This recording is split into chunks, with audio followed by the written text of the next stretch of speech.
Ризванфар, Муртаза Ризванфар посетил также здание Владикавказского планетария, в прошлом мечети. Здесь обнаружена надпись, сделанная в 1872 году на новоперсидском языке. Она находится прямо над дверью перед входом. По словам ученого, эти письмена представляют большой интерес для двух культур.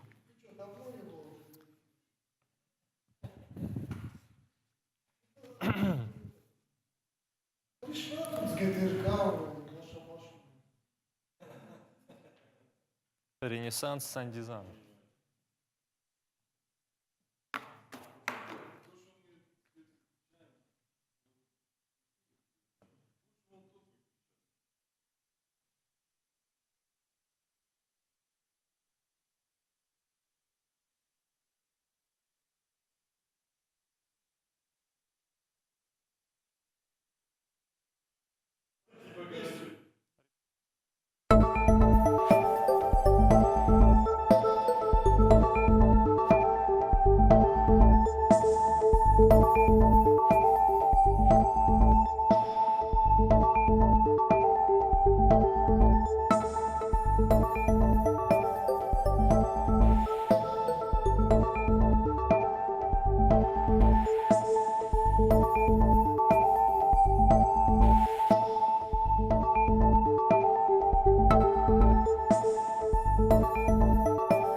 Ученый из Ирана рассказывает о культурном наследии Северной Осетии и кто из выходцев осетинского футбола попал в окончательный состав национальной сборной. В эфире новости на канале «Осетия», в студии Алексей Смагин. Здравствуйте.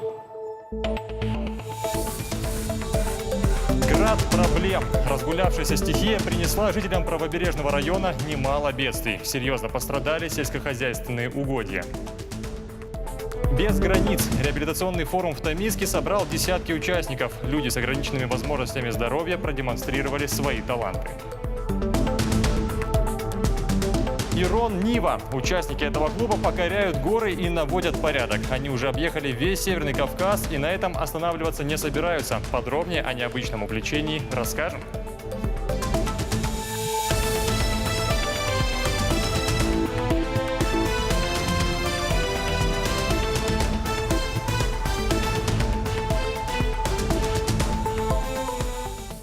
Устранить преграды для бизнеса. В Северной Осетии создадут комиссию по выявлению факторов, сдерживающих реализацию предпринимательских проектов.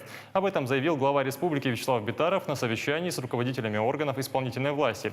Реализацией проекта займется Минэкономразвития, региональное отделение ОНФ и другие общественные организации. Надо нам сделать комиссию, которая будет заниматься контрольной закупкой, так сказать. Проверять, как выдаются технические подключения и так далее. И помимо этого все остальные меры поддержки бизнеса и то, что для бизнеса там разрешение на строительство, ввод в эксплуатацию, выделение земельных участков под проекты и так далее. Вот такая комиссия будет делать контрольную закупку. На заседании обсудили и другие формы государственной поддержки. 11 миллионов рублей будет выделено производителям сельскохозяйственной продукции, которые приобретут в этом году по лизингу племенной скот и технику. Заявки от сельских тружеников поступили на общую сумму 1 миллиард 33 миллиона рублей. Суть господдержки заключается в значительной компенсации первых лизинговых платежей. Арктика открыта. Об этом сегодня сообщили в Управлении Федеральной службы судебных приставов республики. Запрет на эксплуатацию торгового центра бытовой техники полностью снят.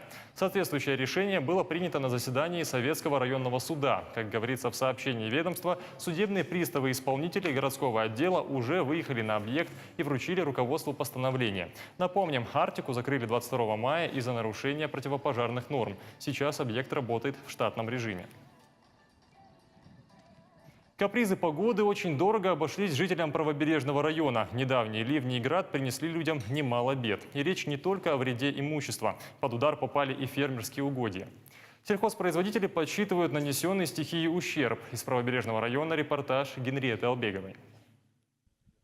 Этот саженец уже не взрастет, как и сотни других. Сезон только начался, а Георгий Хугаев уже подсчитывает ущерб, который понес. Землю берет в аренду. Кукурузу посеял на 85 гектаров. Вложил немало сил и средств. Большая часть урожая пострадала от града. Вложили много.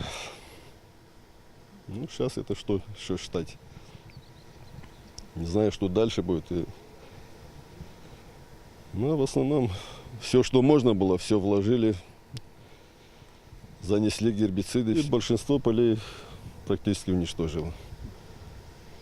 Ну, там гектаров 10-15, может, уцелело. Остальное все уже.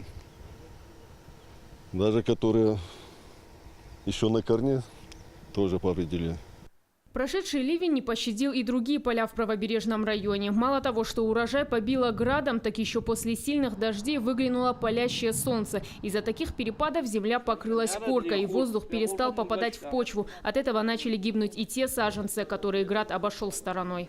Больше всего от последствий паводков пострадал правобережный район. Здесь нет ни одного фермера, чье поле бы не задела стихия. В каждом хозяйстве затопило больше половины посевов. Всего в районе 25 тысяч гектаров пашни. Из них пострадало около 1500 гектаров. Стихия в этот раз пришлась на население Цалык и Заманкул. Сотрудники правобережной администрации говорят, это не впервые. В прошлом году фермеры здесь тоже понесли убытки. Наши площади, наши всходы, они были обработаны самыми лучшими, согласно технологии, и удобрения, и средства защиты растений. Все было на высоком агрофоне. Ну, как видите, против природы, что мы можем поделать? Большие убытки как в прошлом году, так и вот в этом году. Фермеры в прошлом году очень многие, похоронили, можно сказать, что вложили в землю большие деньги, а фактически ничего не получили. Была сильнейшая засуха. А тут такое дело, то град, то вода, то засуха. Оценивает ущерб специальная комиссия Минсельхоза. Чтобы засеять кукурузой 1 гектар, фермер должен потратить около 35 тысяч рублей. Многие берут эти деньги под проценты из банков, при этом никак не защищают свои сельхозугодья. К сожалению, фермеры свои земли не страхуют.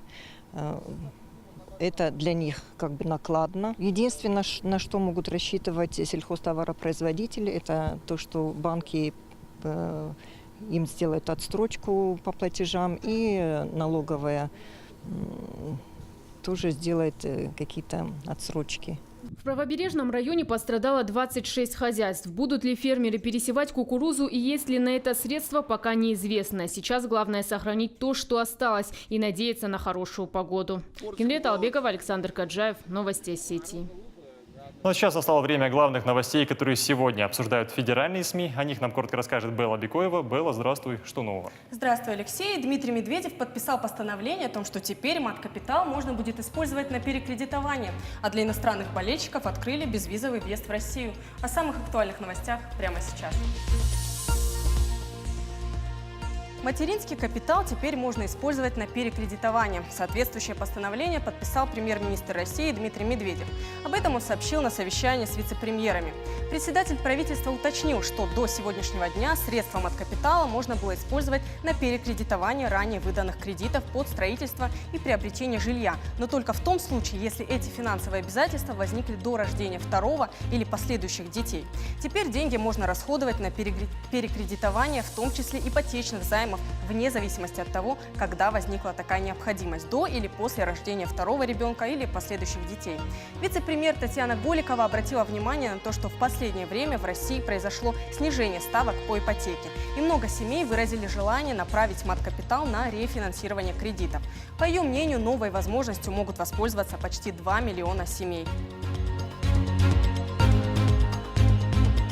Президент России Владимир Путин подписал закон о контрсанкциях. Документ опубликован в понедельник на официальном ресурсе правовой информации. Согласно законопроекту, президент сможет накладывать запрет или приостанавливать международное сотрудничество с недружественными иностранными государствами, а также с организациями, которые прямо или косвенно находятся под юрисдикцией недружественных иностранных государств.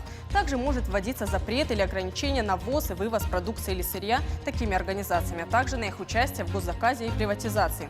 Последний пункт в перечне контрсанкционных мер гласит, что президент вправе принимать иные меры воздействия.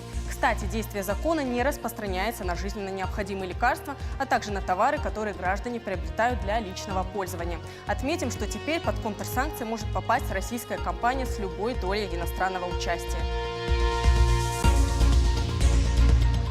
С сегодняшнего дня открылся безвизовый въезд в Россию для иностранных болельщиков, которые едут на чемпионат мира по футболу. Как сообщают организаторы турнира, на основании паспорта болельщика иностранные граждане могут многократно въезжать в страну с 4 июня до 25 июля.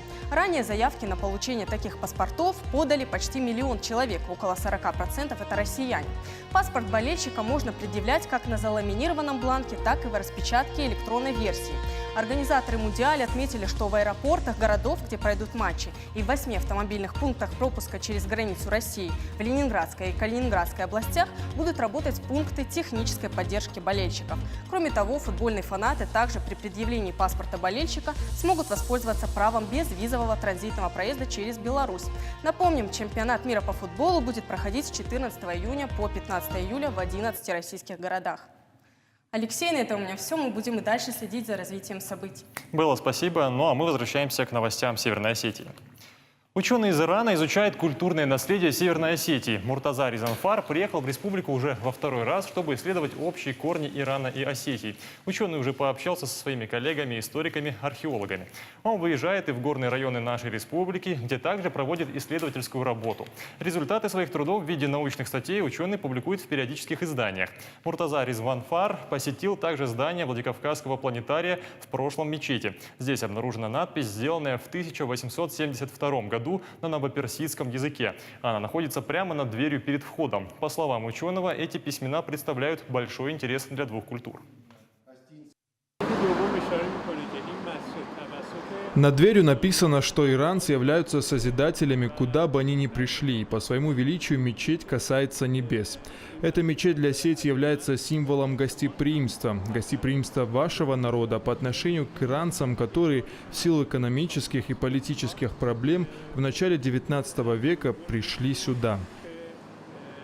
В Париже стартовали Дни осетинской культуры. В течение нескольких дней представители диаспоры и местные жители будут общаться с художниками из Южной и Северной Осетии. Главная цель, отмечают организаторы, наладить прочную связь между осетинскими диаспорами в Европе.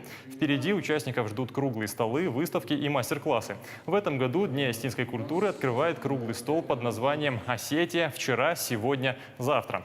Продолжаться эти мероприятия будут в Люксембурге и завершаться в Брюсселе. Отметим, что проект «Дни осетинской культуры в Европе» придумал уроженец Южной Осетии, руководитель международной некоммерческой ассоциации «Ренессанс Сандизан» Родион Пухаев. Вот уже 16 лет он живет вдали от родины. Без границ. Под таким названием в Северной Осетии проходит форум для людей с ограниченными возможностями здоровья. В реабилитационный центр Томиск съехались около 100 участников. Уже несколько дней для них проводятся тренинги и мастер-классы. Организаторы форума планируют проводить его ежегодно и намерены придать мероприятию всероссийский статус, объединив людей с ограниченными возможностями здоровья по всей стране. Из Томиска репортаж Карины Гигалаевой. У Вадима Михайленко с детства боязнь общения с людьми. Долгое время он полностью был изолирован от внешнего мира. Спасало одно – искусство. На своих картинах молодой человек изображает свой идеальный мир, где, как признается художник, нет зла. Картины яркие и насыщенные. Вадим говорит, что долгое время даже не решался их никому показывать. Но когда узнал о форуме «Без границ», решил – пора менять взгляды на жизнь и творчески развиваться. Хочется получить эту форму, конечно, естественно, друзей, потому что с друзьями веселее, поддержки получить от этой формы. Ну, естественно, в дальнейшем, может быть, сотрудничество с ними. Ну, конечно, в плане финансов я не такой силен в сотрудничестве, но в плане моральной поддержки, да. В Томиск приехали ребята с разными недугами. Это нарушение слуха, зрения, опорно-двигательного аппарата. Но несмотря ни на что, все они готовы стирать границы и ждут новых возможностей. В форуме приняли участие около 100 особенных ребят из разных уголков СКФО. Многие из них представили свои проекты. Форум «Без границ» позволит не только рассказать и показать свои таланты, но и реализовать себя в жизни. В Осетии форум проводится уже во 2-й раз. В этом году он приобрел статус Северо-Кавказского. По словам организаторов, важно привлечь внимание к проблемам особенных людей. Подобные мероприятия должны приобретать большие масштабы. Основная цель этого форума – это образовательная программа. Обучаем писать проекты ребят, которые в дальнейшем могут сами себя трудоустроить. Это профориентационные тренинги. Комитет занятости является одним из организаторов, и по этой причине самое главное для нас трудоустроить инвалидов. В прошлом году после участия в форуме было трудоустроено 7 человек. Организаторы надеются, что в этом году таких будет больше. Проект «Без границ» успешно зарекомендовал себя, поэтому он станет традиционным. Уже известно, что в следующем году ребята вновь соберутся в Осетии и смогут проявить свои таланты. Я постараюсь решить одну из основных проблем, которые сейчас есть у молодых активных людей с инвалидностью, которые хотели бы расти, которые стремятся наверх. Это отрыв местных идей, местной работы от федерального уровня, к сожалению. Очень хочется, чтобы этих активистов знали, чтобы у них появлялось финансирование, ресурсы, чтобы они оставались на местах и развивали те проблемные вопросы, которые есть в их регионах. Сегодня заключительный день форума. За эти 4 дня ребята успели подружиться, пообщаться с спортсменами, деятелями культуры, а самое главное поняли, в Осетии им всегда рады и готовы помочь. Карина Гигалаева, Александр Левченко. Новости Осетии. Молодых людей из клуба «Ирон Нива» объединили общие интересы и схожие автомобильные предпочтения. 15 владельцев Нивы из Северной Осетии проверяют на прочность свои машины в горных и труднопроходимых районах Северного Кавказа. Видеообзорами они делятся со своими подписчиками. Сейчас молодые люди не только увлечены своим хобби, но и участвуют в социальной жизни и занимаются благотворительностью. Подробности расскажет моя коллега Сабина Гатагова. Утро субботы Суслан Елеев начинает с проверки своего автомобиля. Впереди день полный экстримов в сопровождении лучших друзей и хорошего настроения. Участники клуба «Ирон Нива» отправляются покорять горы. Мы не только олицетворяем любителей внедорожников, мы еще олицетворяем свою некую дружбу. Мы показываем пример дружбы. Как бы мы друг за друга всегда помогаем не только на покатушках, но и в жизни. 15 друзей, 15 любителей Нив, 1000 километров за спиной. На своих ласточках объехали почти весь Северный Кавказ. Эта Нива проехала уже более 20 тысяч километров, побывала в разных уголках Дагестана, Карачаево-Черкесии, Кабардино-Балкарии. Но это только начало длинного пути. На этот раз парни выехали не просто любоваться красивыми местами Осетии. Вместе с туристским клубом «Молодые ветра» решено было ликвидировать мусорную свалку в селе Нидергавс, образовавшуюся у подножия города мертвых. Самая главная задача не просто приехать и убираться. Грубо говоря, мы можем приехать человек 5 и убрать.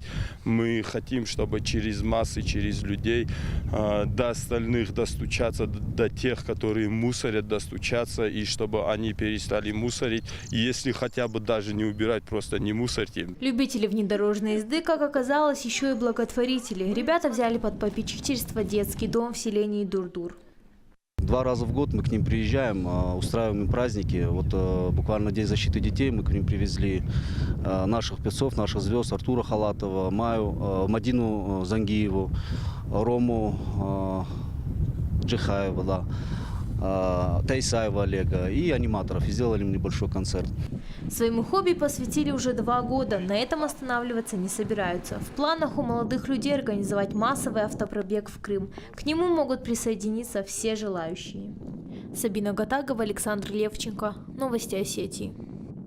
Не время для героизма. Показ короткометражного документального фильма с таким названием прошел во Владикавказе. Его зрителями стали студенты Северо-Осетинского госуниверситета, где и проходило мероприятие. Фильм снят молодой гвардией. Картина рассказывает о 6 детях, проявивших свой героизм в разных ситуациях. Включает и историю 12-летнего Сармата Дулаева из Владикавказа, который рискнул жизнью ради спасения друга, провалившегося под лед.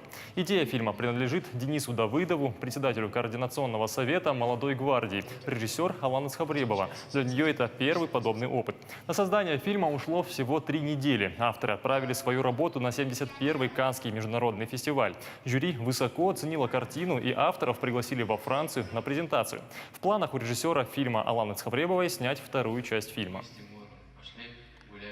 Почему такое название? Это название провокационное, да, может быть, на первый взгляд, но все дети как один подчеркивают то, что в тот момент, когда бывает абсолютно не время для героизма, в этот героизм и случается. Вот. Мы в сентябре прошлого года начали съемки фильма, и уже в декабре, на День Героев Отечества, на 9 декабря, представили публике широкой этот фильм. Мало кого оставил фильм равнодушный, и это самая для нас лучшая оценка. Более 400 спортсменов приняли участие в фестивале спортивной борьбы. Подобные соревнования проходят второй год подряд. Программа фестиваля по традиции включает в себя первенство Владикавказа по греко-римской и вольной борьбе, панкратиону, грэпплингу, а в этом году добавилась категория еще одного вида спорта – айки-дюдзюцу. Соревнования среди юношей и юниоров прошли во Дворце спорта «Манеж». Организовал их Комитет по молодежной политике, физической культуре и спорту администрации Владикавказа. Сегодня великолепное мероприятие проходит, и для ребят, для молодых ребят, в принципе, важен любой старт, любые соревнования. А вот такие фестивали – это еще дополнительная мотивация и дополнительная радость для этих детишек, которые сегодня здесь выступают. Я такие мероприятия, соревнования поддерживаю двумя руками. И в завершение еще одна новость для болельщиков. Главный тренер сборной России по футболу Станислав Черчесов объявил окончательный состав национальной команды на чемпионат мира 2018. В него вошли 23 спортсмена. Среди них двое воспитанников осетинской футбольной школы – полузащитник Алан Загоев и вратарь Владимир Габулов. Вратарь Суслан Джанаев в списке не оказался. Как пояснил главный тренер сборной, футболисты, не вошедшие в итоговый состав национальной команды, проявили себя, но чуть позже, чем было нужно для попадания в состав. Напомним, чемпионат мира по футболу пройдет с 14 июня по 15 июля. Российские футболисты на групповом этапе встретятся с командами Саудовской Аравии, Египта и Уругвая. Завтра же сборная России в окончательном составе проведет последний контрольный матч перед турниром против команды Турции. На этом наш выпуск новостей подходит к концу. Также следить за новостями вы можете на нашем официальном сайте alaniatv.ru и на официальных страницах Facebook, ВКонтакте и Instagram. Спасибо за внимание. До встречи в эфире.